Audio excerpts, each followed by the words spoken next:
this is Silver Age Dave, and I'm in the comic book room.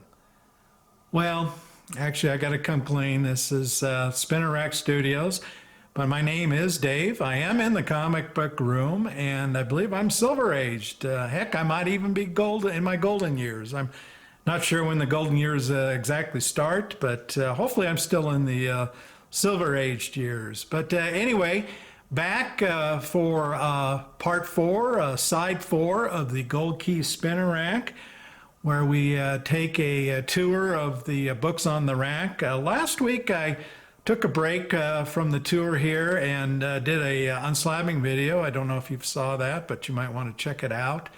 But anyway, we're back on side four of the Gold Key Rack, which has 5 sides. And as I typically do, let's just take a quick gander at the books on this side. And as I mentioned before, what I put primarily in this rack are Silver Aged and Bronze Age comic books.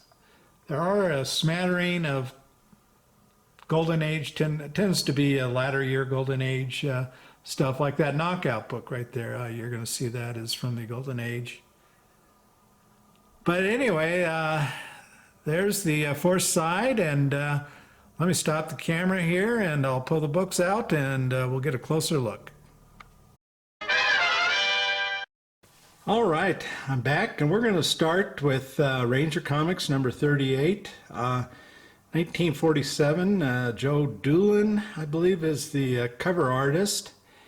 And as I mentioned, I do have a few Golden Age sprinkled throughout this rack, and this is one of them. And of course, it's a bondage cover, and a pretty famous one that's commonly known as the hanging cover. And next, we've got John Romita cover. This is Thor 224, 1974.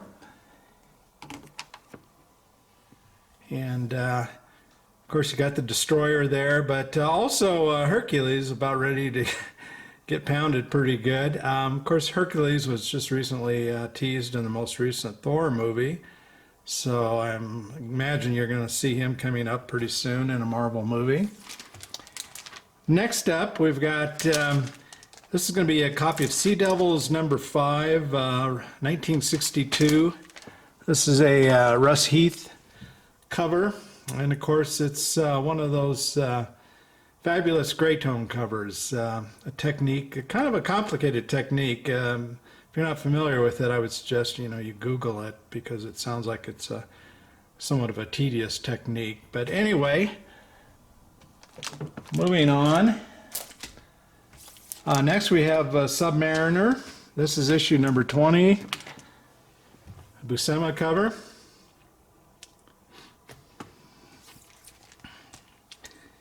And then Defenders number 6 from 1973. And this is another Buscema cover, but by a different Buscema. This, of course, is Sal, with John being his brother. And now I've got another 80-page giant. This is number 28. It's World's Finest 161. And as usual, one of those multi-panel covers. But in this case, kind of cool, little circles. This is the panels. Okay, moving on. This is one of the Power Records books, Power Record number 14, Monster Frankenstein from the 70s, and of course it's got a 45 RPM record inside. And that cover, I believe, was by Plug. And then we've got Tomahawk. This is number 76 from 1961, a Dick Dillon cover. And it's pretty cool totem there. Okay, and next is Casper Spaceship number 1. And I don't have written down on the back what year it came from.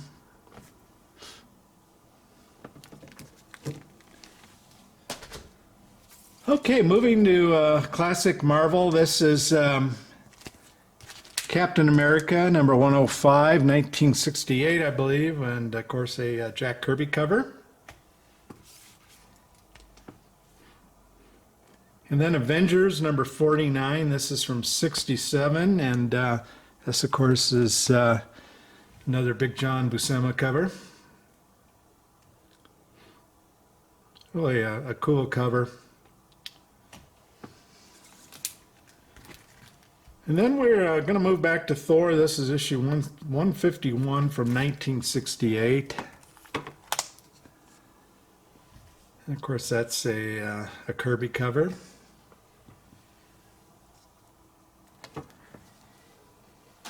And now moving back into the Golden Age a bit, this is a 1954 comic, issue number 1, Knockout Adventures. And a guy by the name of Bill Bolis, B-O-L-I-S, I believe, was the artist. As I recall, Bill did very little work in comics, and I think the story went it just didn't simply pay well enough. He had a family, and if I recall correctly, and I might be getting my artists mixed up, but he became a postal delivery person with the post office. Okay, next we have Airboy. This is volume number 4, number 9 from 47.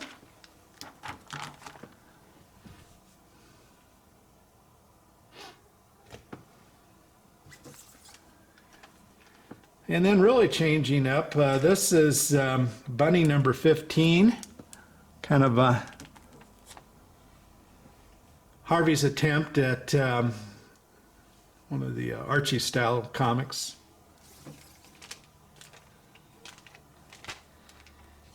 And then Amazing Spider-Man number 119, classic Hulk Spider-Man cover by John Buscema.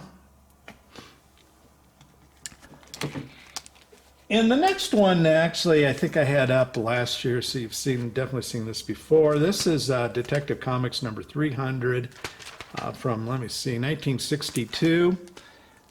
Sheldon Moldoff cover and first appearance of Polka Dot Man.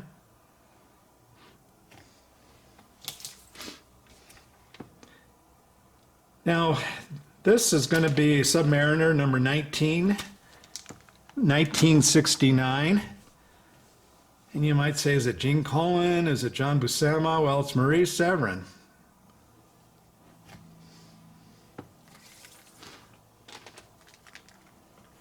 And I might be wrong. I believe this was the first appearance of this character called the Stingray. Okay, next we're back to Sea Devils. This is issue number 8 from 62. A Russ Heath cover, and of course another one of those fantastic Gray Tome covers.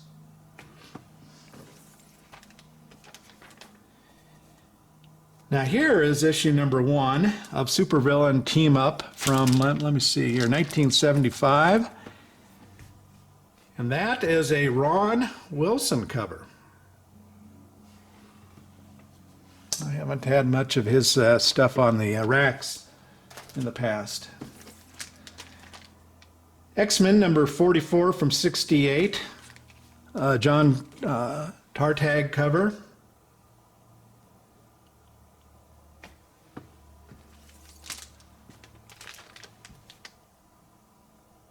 Okay, and here we have, this is Turok's Son of Stone number 22. It's from 61, and I believe the artist is Mo Gulub, or something like that. I think it's spelled G-O-L-L-U-B, Gulub. But my recollection is he kind of started out, he was a Disney animator or painter. But one of those beautiful Dell painted covers. Of course, Gold Key did a lot of these painted covers too. All right, next up we've got a Dick Dillon cover from 1960. This is House of Secrets, number 31.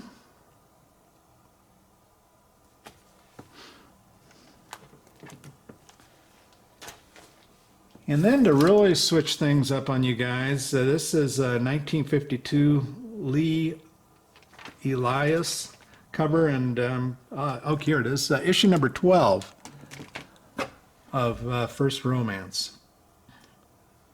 It definitely kind of has that that golden age look to it. Especially, I think, like the facial features there of the man. Okay, Blackhawk. This is issue number 167, and this is from 1961.